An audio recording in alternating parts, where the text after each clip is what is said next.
Marathi एंटरटेनमेंटच्या offscreen गोष्टी या सेगमेंटमधून आज आम्ही आमच्या सेटवरच्या काही ऑफस्क्रीन गोष्टी तुम्हाला सांगणार आहोत. तर हा पॅकेज कोणाला फोडायचा म्हणजे विचार करतो. मला असं वाटतं दिसतो हा दिसतो मला तो असं फार आनंदित दिसतो, हसतोय तो, आत्ताच हसायला लागलाय. काय काय म्हणजे काय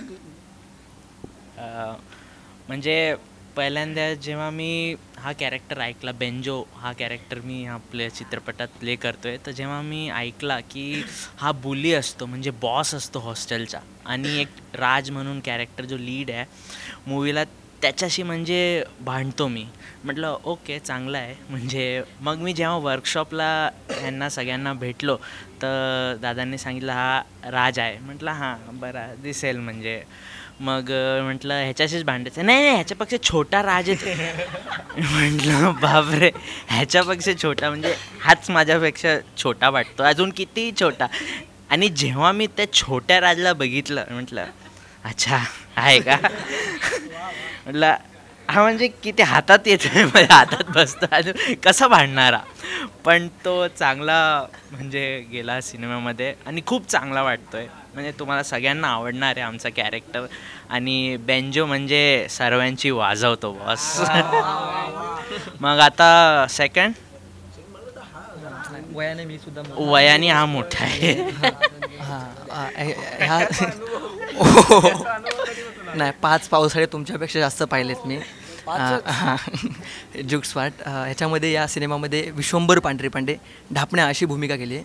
ह्याच्या ढापण्या म्हणजे ऑफलाईन गोष्टी सांगा. ऑफलाईन. अच्छा मी ऑनलाईन सांगतो.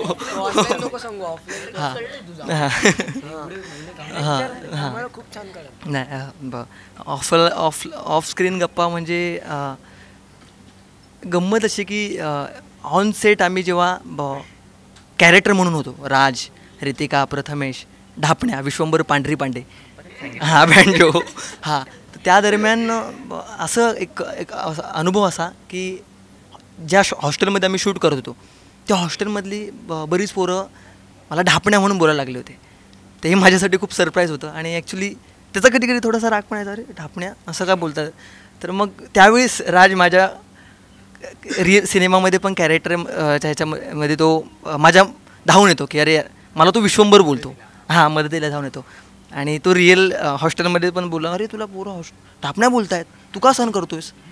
मी म्हणलं अरे यार बरोबर आहे. म्हटलं जाऊ दे आपल्याला 10-15 दिवस राहायचं आहे, एक असे 10-15 दिवस इकडे शूट करायचं आहे, हां ते चालवून घ्यायचं. एक चांगला अनुभव होता हा. आणि असे बरेच अनुभव आहेत, फिल्म बघितल्यावर तुम्हाला कळेलच. घेऊन माहीत. हां तर ऑफस्क्रीन सांगतो मी तुम्हाला. आम्ही काय करायचो, आम्ही एकाच हॉटेलमध्ये आम्ही राहायचो सगळे. आणि एका रूममध्ये आम्ही हा माणूस, मी आणि हा माणूस, आणि हे जे बाबा आमच्यासोबत काही दिवस होते. तर आम्हाला असं कळालं की आमच्यासोबत एक मेंबर ॲड होणार आहे. म्हटलं चला होईल जागा, एवढं काय तर. आणि जसं आम्हाला कळालं की लव विस्पुते नावाचा एक माणूस आहे, तो येणार आहे. हां मुलगा एकटा बेड चौकांचा घेतो. हां तर हा आमच्या रूममध्ये आला. मी किधर बेडला छोटे करू बेडला. तर हा आला, मी कुठे झोपू. हां तेव्हा जरा हां चिकचिक झाली खूप. आणि असं का आलं आमच्या रूममध्ये, दुसरं रूम नंबर वेगळा असेल. आम्ही त्याला खूप असा प्रयत्न केला. हां आम्ही खूप प्रयत्न केला की ह्याला आता आपण घालूयात आपल्या रूममध्ये. आणि आता ह्याची गोष्ट झाली संपून. आता मी ह्याची गोष्ट सांगतो. हा आमचा खूप जवळचा मित्र गणेश. आणि हा गणेश नव्हता, ढापण्या म्हणून एक कॅरेक्टर आहे. तर हा 24 तास कॅरेक्टरमध्ये राहायचा. 24 तास कॅरेक्टर म्हणजे रात्री झोपताना, नंतर मग सकाळी उठल्यावर, नंतर मग सांगतो स्वतः. एकदा त्या वरती बेडवर झोपला, मला वर झोपायचं असं म्हणून 3 वाजता उठला, काढो घरात वाचवा करून बाबांनी लाईट लावली. काय झालं तुला. आणि हां थांब मला तुझी गोष्ट सांगू दे. बोलतो मी. तर मग हा सतत 24 तास कॅरेक्टर म्हणून आम्ही याला नाव पाडले. आत्ता नाही बोलत कारण का आत्ता कॅरेक्टरमधून बाहेर आलं. हां तर सतत 24 तास.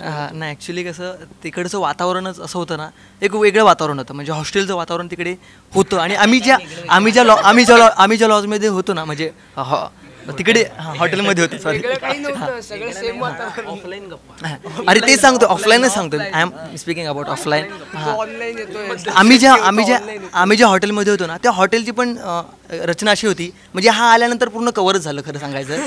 त्यामुळे म्हणजे तुला म्हणायचं काय? नाही आता उरली जागा कोणती माहिती काय, हॉटेलमध्ये पण हॉस्टेल सारखी जागा होती, म्हणजे बेडवर बेड होता. तर म्हटलं अरे यार हे तर बेस्ट आहे, हॉस्टेलचा फील आहे हा. तर मग मी खाली झोपलो आणि माझ्यावरती निनाद होता, म्हणजे माझ्यावरती नाही, वरती बेडवर. आणि मग तिकडे पण मला रिअल फील मिळाला की अरे मी खरंच हॉस्टेलमध्ये आहे. नाही नाही 24 तास ऑफलाईन गप्पा. आता इथे नाही. तशी तर भरपूर मजा केली सेटवरती आम्ही सगळ्यांनीच. त्यातला एक किस्सा म्हणजे ब्रेक होता संध्याकाळी आणि भीम सर म्हटलं की तू तो सीन वाचलायस का. म्हटलं कोणता सर. हेच की तुला लागतं, तू पडतेस, तुला खूप खर्चटतं. म्हटलं सर असा कोणताच सीन नाही आहे, म्हणजे आपण वर्कशॉपमध्ये असा कोणताच सीन वाचला नव्हता. सर म्हटले तू नवीन स्क्रिप्ट नाही वाचली. म्हटलं सर मी मागितलेली पण आम्हाला मिळाली नाही आहे.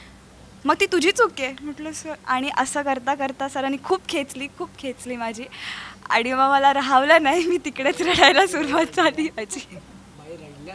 आता मी एक मोठा किस्सा सांगणार आहे. हा आमच्या सेटवरचा घडलेला सगळ्यात मोठा किस्सा आहे. म्युझिक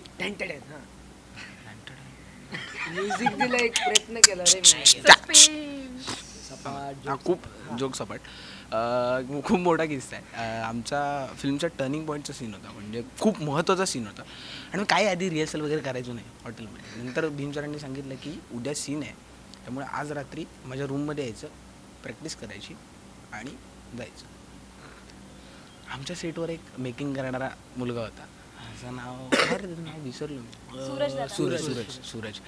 तर तो आम्हाला म्हणाला की तुम्ही ना म्हणजे चला आज घरी जेवायला. आणि लोणावळ्याला शूटिंग होतं, खोपोलीला त्याचं घर होतं. हा गाडी वगैरे घेऊन आला रात्री आणि जेवणात काय होतं हो म्हणजे तर त्याच्या घरी जेवायला गेलो. मस्त चिकन वगैरे हे ते मस्त मारून आलो. आणि दुसऱ्या दिवशी आमचा सीन बरं, काही फिकीर नाही, काही नाही. आलो 1 वाजता मस्तपैकी झोपलो वगैरे. सकाळी 7चा कॉल टाईम, उठलो मस्तपैकी. आणि एकही जण सेटवर आमच्या नीट बोलत नव्हतं, ना प्रोडक्शनमधला ना काय.